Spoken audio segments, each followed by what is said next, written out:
Hi everyone, it's Dr. Katie from Scribenote, and I just want to show you how to use our new feature, Pack Mode.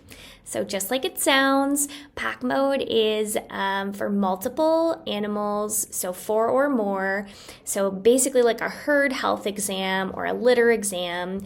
And when you have this going on, you basically kind of go through your exam as normal, and this is kind of the output that you'll be looking to get.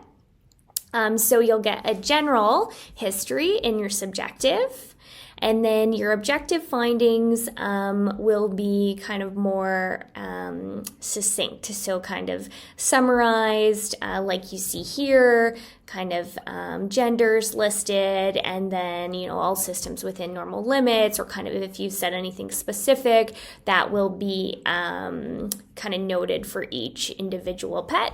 And then a generalized assessment and a generalized plan. So this, like I said, is going to be better for your herd health. So kind of a group of animals that are being treated under the same conditions, and ideally 4 or more. I mean, although you could do it with a litter of 2 if you wanted to, but we also have the multi-pet mode for that as well. Okay, I hope that helps.